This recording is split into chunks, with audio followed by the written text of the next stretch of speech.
बहुचर्चित बेलघर वनांचल हाथी मृत्यु घटनार मास्टर माइंड विनय कुमार बेसी पूर्वर कार्यरू निलंबित होते आउ एबे तांको विरुद्ध रे वन्यप्राणी अपराध आईन बल नाम वर्तमान मामला रुजु हो सारी एवं से एबे भी फेरार रही से केउठी अछंती कहा पाखरे खबर ना किंतु एते बड़ कांड भियाई डेपुटी रेंजर विनय कुमार बेसी एबे केउठी अछंती एवं काहेकि से हाथी मृत्यु मामला रे छंदी होइछंती एवं किभଳି और केउ परिस्थिति रे हाथीर मृत्यु घटिला ना जीवंत हाथी को खंड विखंडित करी पोति देइछंती ए नै अनेक प्रश्न एबे साधारण रे चर्चार केन्द्रबिंदु पलटि समस्ते सेही प्रश्नर उत्तर को चाहिछंती जे विनय कुमार बेसी काहेकि जंगल रे रहितबा एते बड़ प्राणी को हत्या कले एवं तांको कंधमाल एवं कलाहांडी जिलार विभिन्न स्थान रे तांको काहेकि पोति एही घटनार प्रमाण को नष्ट कले ए कथा को नहीं समस्ते एबे सेही कथा को ही एबे आलोचना जोर रही सबुठी चा दुकान हो कि पान दुकान हो सबुठी यही गोटे कथा जे विनय कुमार बेसी काहेकि जड़े सरकारी कर्मचारी ही से काहेकि कौन से ही पालटि गले एवं यही मामला रे तांकु सहयोग करिथिबा ऋषिकेश पंडा जी की वनांचल रे ड्राइवर भावे काम करुथिले तांकु मध्य ए मामला रे अंतर्भुक्त कराइछि एवं तांको नाम रे मध्य अपराधिक मामला रुजु होइछि से भली भाबरे हाथीटी को खंड विखंडित करी कटा जिबा परे तांकु केउठी पोता जिवो एवं केउठी गातो खळा जिवो एवं तांकु सहाय्य करिथिबा अंतर्जामी साहू जेसीबी मालिक तांकु मध्य एही वन्यप्राणी अपराध मामला रे मध्य तांको नाम रे मध्य मामला रुजु होइछि एही तीन जन नाम वर्तमान विभाग तरफ कार्यानुष्ठान आरंभ होइछि किंतु यहाँ पर मध्य तदंत एतिकी अटकी ना एवं मध्य माराथन जेरा चली एवं यही घटना जो मानकर संपृक्ति रही केउ माने डेपुटी रेंजर विनय कुमार बेसी को साहाय्य करथिले कंधमाल एवं कलाहांडीर केउ माने तांको साहाय्य करथिले ए अपराध घटाइबारे केउ मानकर सहयोग रहिथिला ताकू नै वन विभाग वरिष्ठ अधिकारी माने एबे मध्य तन तन करी जांच करुछंती एवं कहार भूमिका रही केउ परिस्थिति रे विनय कुमार बेसी एते बड़ हाथीटी को काटी दे तांको पोतिले ताकू नै एबे अनेक प्रश्न एबे छिड़ा होइछि आज आमे आसी पहुँचीचु बालीगुड़ा वनखंड जो कार्यालय रही सेठार आसी आमे पहुँचीचु एवं सबुठी से गोटे कथा जे विनय कुमार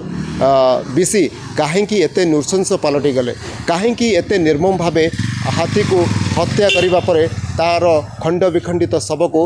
जो से चाकरी करुले काड़ापाना नर्सरी ताको प्रथमे पोतिले एवं सेठिरे लोकलोचन जेतेबेले जानिले अंचलवासी जेतेबेले जानिले ए घटना प्रकट होगा पर से सेठारू पुणी ताको खोली निज गाँ पौतृक गाँ जो कलाहांडी जिलार केसिंगा घर पछपटे जो जगह रही सेठारे से पोतिले एते बड़ जघन्य कांड काहेकि भियाइले ए डेपुटी रेंजर ताकू नहीं एबे अनेक प्रश्न एबे सृष्टि होइछि एवं ए नहीं आमे जेतेबेले मध्य एही वनखंड अधिकारी कार्यालय को आसुचु एवं समस्त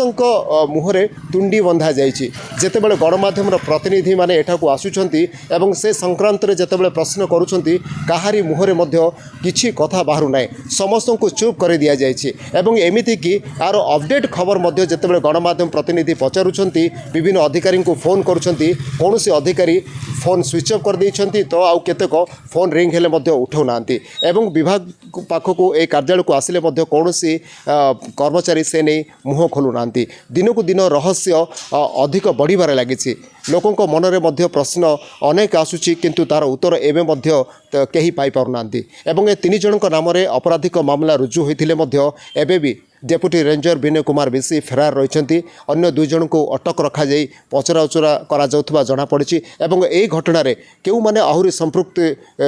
रही केउ मानकर संपर्क रही हाथी मृत्यु मामला को लुचेबा एवं हाथीटी को काटी खंड खंड करवा एवं ताकू चालान करवा शताधिक किलोमीटर ताकू नहीं जिबा एभली अनेक प्रश्नर उत्तर एबे मध्य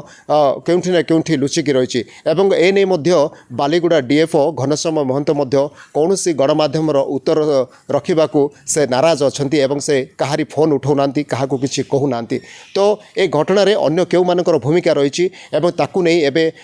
अपेक्षा रही जे केउ माने आउ केउ माने एई ଘଟଣାରେ ସେମାନଙ୍କ ନାମରେ ଅଭିଯୋଗ ଆସୁଛି, ସେମାନଙ୍କୁ ମଧ୍ୟ ରୁଜୁ ହୋଇପାରେ। ଏଭଳି ଘଟଣା ଯେତେବେଳେ ଘଟୁଛି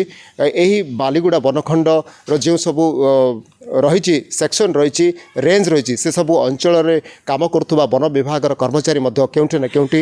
ଭାଳେଣି ପଡ଼ିଛି ସେମାନଙ୍କ ସମସ୍ତେ ଚିନ୍ତାରେ ରହିଛନ୍ତି କେତେବେଳେ ଯେ କାହା ଉପରେ ଖଣ୍ଡାଟି ଝୁଲି ପଡ଼ିଥିବା ଖଣ୍ଡାଟି ମୁଣ୍ଡ ଉପରେ ପଡ଼ିବ ସେ ନେଇ ଏବେ ସମସ୍ତେ ଭୟଭୀତ ଅଛନ୍ତି। ଦେଖିବାର କଥା ଆମେ ଏ ନେଇ ଟେକ୍ନିକ୍ ତାହାର ତଥ୍ୟ ଜାଣିବା ପାଇଁ ଆମେ ଯେତେବେଳେ ବାଲିଗୁଡ଼ା ବନଖଣ୍ଡ ଅଧିକାରୀଙ୍କ କାର୍ଯ୍ୟାଳୟରେ ଆସି ପହଞ୍ଚୁଛୁ କୌଣସି ଅଧିକାରୀ ଏ ବାବଦରେ ମୁହଁ ଖୋଲୁନାହାନ୍ତି, କୌଣସି ପ୍ରଶ୍ନର ଉତ୍ତର ମିଳୁନାହିଁ। ସେଥିରେ ସେ ରେଞ୍ଜ କର୍ମଚାରୀ ହୁଅନ୍ତୁ କିମ୍ବା DFO ଏ ନେଇ କୌଣସି କଥା କେହି କହୁନାହାନ୍ତି। ତ ସେଥିନେଇ ସନ୍ଦେହ ବଢ଼ୁଛି। ଆଉ ଯଦି ଗୋଟିଏ ପଟେ ଦେଖିବା ଯେ ଏ ଘଟଣା ଘଟିବା ଦିନଠାରୁ ଯେତେବେଳେ DFO ACF ସୂର୍ଯ୍ୟକାନ୍ତ ବେହେରାଙ୍କୁ ଦାୟିତ୍ୱ ଦେଇଥିଲେ ଯେ ତଦନ୍ତ କରିବା ପାଇଁ, ସେ ମଧ୍ୟ ପ୍ରାଥମିକ ତଦନ୍ତର ରିପୋର୍ଟ DFOଙ୍କୁ ହସ୍ତାନ୍ତରିତ କରିଥିଲେ, ତାଙ୍କୁ ଦେଇଥିଲେ ଯେ ଝିରିପାଣି ସେକ୍ସନରେ କୌଣସି ହାତୀର ମୃତ୍ୟୁ ହୋଇନାହିଁ କିମ୍ବା ଏଭଳି ଘଟଣା ଏଭଳି ଯେଉଁ କଥା ଯେଉଁ ଲୋକଲୋଚନକୁ ଆସିଛି ତାହା ସମ୍ପୂର୍ଣ୍ଣ ମିଥ୍ୟା ଅଟେ ବୋଲି ସେ କହିଥିଲେ। ଯେ ପ୍ରଥମରୁ ହିଁ ACF ସୂର୍ଯ୍ୟକାନ୍ତ ବେହେରାଙ୍କ ଉପରେ ମଧ୍ୟ ଅନେକ ପ୍ରଶ୍ନ ସୃଷ୍ଟି କରୁଛି ଏବଂ ଏଥିରେ ବିଭାଗର କିଛି ଅଧିକାରୀ ମଧ୍ୟ ସାମିଲ ଥିବା ଜଣାପଡ଼ୁଛି। ଦେଖିବାର କଥା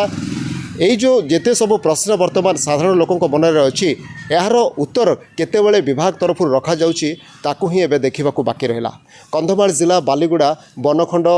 ଅଧିକାରୀଙ୍କ କାର୍ଯ୍ୟାଳୟ ପରିସରରୁ ଅଜିତ କୁମାର ନାୟକ,